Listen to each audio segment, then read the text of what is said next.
ஆண்டின் பொதுக்காலம் 2ஆம் வாரம் ஞாயிற்றுக்கிழமை.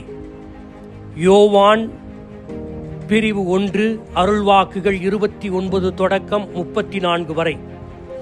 ஜெர்மனி நாட்டில் உள்ள வெர்னர் என்ற இடத்தில் உள்ள ஆலயத்திற்கு ஒரு சுற்றுலா பயணி சென்றபோது ஆலய மணி கோபுரத்தில் அழகுற செதுக்கப்பட்டிருந்த ஒரு ஆட்டுக்குட்டியின் உருவத்தை கண்டு வியப்படைந்தார். ஆட்டுக்குட்டியின் உருவத்தை அங்கே செதுக்கியதற்கான காரணம் என்ன என்று கேட்டபோது அதற்கு பின்னால் இருந்த ஒரு சுவாரஸ்யமான கதையை அவர் கேட்க நேர்ந்தது.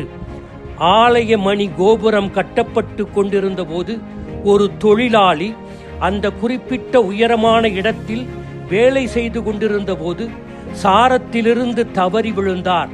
அவரோடு வேலை செய்த தொழிலாளிகள் அவ்வளவு உயரத்தில் இருந்து தவறி விழுந்தவர் கட்டாயமாக இறந்திருக்க கூடும் என்று நினைத்து கீழே ஓடி வந்தார்கள். ஆனால் அவர்களுக்கு ஆச்சரியமும் மகிழ்ச்சியும் அளிக்கும் விதமாக அவர் சிறிய காயத்தோடு உயிர் தப்பி இருப்பதை பார்த்தனர். அவர் எப்படி உயிர் தப்பினார்? அவர் கீழே விழும் நேரத்தில் ஒரு செம்மறியாட்டு கூட்டம் அந்த கோபுரத்திற்கு கீழே சென்று கொண்டிருந்தது. அவர் ஒரு ஆட்டுக்குட்டியின் மேல் விழுந்ததால் அந்த ஆட்டுக்குட்டி அவர் விழுந்த வேகத்தை தாங்கி நசுங்கி அது இறந்து போனது. அதனால் அந்த மனிதர் காப்பாற்றப்பட்டார். அந்த அற்புத நிகழ்வை நினைவு கூறும் வகையில் அவருடைய சக சிற்ப கலைஞர் ஒருவர் அவர் விழுந்த அதே உயரத்தில் ஒரு ஆட்டுக்குட்டியின் உருவத்தை செதுக்கினார். இந்த ஆட்டுக்குட்டியின் சிற்பம் இன்று திருமுழுக்கு யோவான் இயேசுவை தன் சீடர்களுக்கு அறிமுகப்படுத்தும் போது, இதோ கடவுளின் ஆட்டுக்குட்டி, ஆட்டுக்குட்டியாம் இவரே உலகின் பாவத்தை போக்குகின்றவர் என்று கூறியதன் பொருளில் ஒரு சிறு பகுதியை வெளிப்படுத்துகிறது.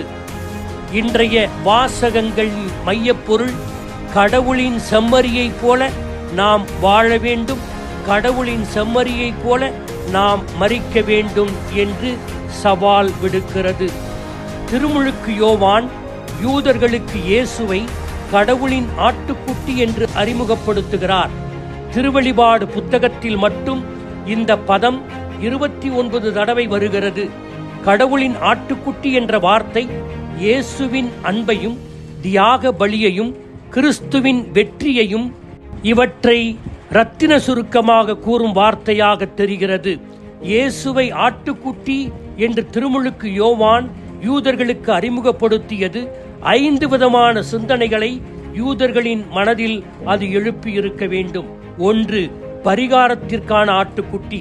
லேவியர் 16:20-22. யூதர்கள் பாரம்பரியமாக கடவுளிடமும் சக மனிதர்களிடமும் தங்கள் தவறுகளுக்கு மன்னிப்பு கேட்கின்ற நாள்தான் யாம் கிப்பூர். அன்றைய தினம் ஒரு ஆட்டுக்குட்டி ஆலயத்திற்கு கொண்டு வரப்படுகிறது. பிறகு தலைமை குரு அந்த ஆட்டுக்குட்டியின் தலையில் கைகளை வைத்து தன் மக்களின் பாவம் முழுவதையும் அதன் மீது மாற்றுகிறார். பிறகு அந்த ஆட்டுக்குட்டி ஏதேனும் ஒரு காட்டு விலங்கால் கொல்லப்படுவதற்காக காட்டிற்குள் அனுப்பி வைக்கப்படும். எனவே இயேசுவே நம் பாவம் முழுவதையும் தாங்கி சுமந்து தம் உயிரை தியாகம் செய்யும் ஆட்டுக்குட்டி ஆவார். 2. தினசரி பாவத்திற்கு பலியாக ஒப்புக் கொடுக்கப்படும் ஆட்டுக்குட்டி. விடுதலை பயணம் 29:38-42, எண்ணிக்கை நூல் 28:1-8. இது காலையிலும் மாலையிலும் தொடர்ச்சியாக யூதர்களின் பாவத்திற்காக ஆட்டுக்குட்டி ஒவ்வொரு நாளும் ஆலயத்தின் கருப்பு பலிப்பீடத்தில் பலியாக ஒப்புக் கொடுக்கப்படுகிறது. இயேசு என்ற ஆட்டுக்குட்டியின் மரணம், பாடுகள், உயிர்ப்பு இவற்றை தினந்தோறும் நாம் தொடர்ச்சியாக கொண்டாடுகிறோம். திருப்பலியில் அது இங்கே நினைவு கூறப்படுகிறது. 3. பாஸ்கா ஆட்டுக்குட்டி. விடுதலை பயணம் 12:11 தொடர்ச்சி. எகிப்தில் இருந்த யூத குடும்பங்களின் தலைப்பிள்ளைகளை அழிவின் தூதனிடமிருந்து காத்தது ஆட்டு இரத்தம். ஒவ்வொரு ஆண்டும் நினைவூட்டல் இந்த பாஸ்கா பண்டிகையின் போது பலியிடப்பட்ட பாஸ்கா ஆட்டுக்குட்டி அதனை நினைவுபடுத்துகிறது. இறைவாக்கினர்களால் முன்னறிவிக்கப்பட்ட ஆட்டுக்குட்டி. தர்க்க இயலிப்பின் வழியாக மக்களை மீட்கப் போகின்ற ஒருவரை இது குறிக்கிறது. கொலைக்களத்துக்கு இட்டுச் செல்லும் பணிவான ஆட்டுக்குட்டியை போல எரேமியா 11:19, அடிக்கப்படும் ஆட்டுக்குட்டியை போல எசாயா 53:7. இவ்விரண்டும் இயேசுவின் பாடுகளையும் தியாகத்தையும் குறிக்கின்றன. 5. வெற்றியாளர்களின் ஆட்டுக்குட்டி. இது மக்கபேயர்களின் விடுதலை போரின் போது யூத கொடியில் இருந்த கொம்புகளுடைய ஆட்டுக்குட்டியின் படமாகும். அக்காலத்தில் இது கடவுளின் வெற்றிமிக்க மகத்துவத்திற்கும் வல்லமைக்கும் அடையாளமாக பயன்படுத்தப்பட்டது. சாமுவேல், தாவீது மற்றும் சாலமோன் போன்ற யூத வெற்றியாளர்களை பண்டைய யூத வரலாற்று ஆசிரியர்கள் கொம்புகளுடைய ஆட்டுக்குட்டிகள் என்றே வர்ணித்தனர். எனவே இயேசு கிறிஸ்து கடவுளின் ஆட்டுக்குட்டி என்பது கிறிஸ்தவர்களாகிய நமக்கு பரிச்சயமான ஒரு வார்த்தை. ஏனென்றால் ஒவ்வொரு திருப்பலியிலும் மக்கள் சொல்லுகின்ற ஜெபம், உலகின் பாவங்களை போக்கும் இறைவனின் செம்மறியே எங்கள் பேரில் இரக்கமாயிரும்.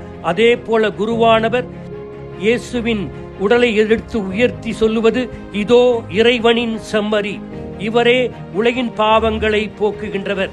எனவே இன்றைய சிந்தனை, இயேசு ஒரு செம்மறியாக எப்படி வாழ்ந்து மரித்தாரோ அதே போல ஒவ்வொரு கிறிஸ்தவனும் இந்த ஆட்டுக்குட்டியின் சாட்சியாக வாழ்ந்து மரிக்க வேண்டும். அதற்காக தொடர்ந்து மன்றாடுவோம். ஆமேன்.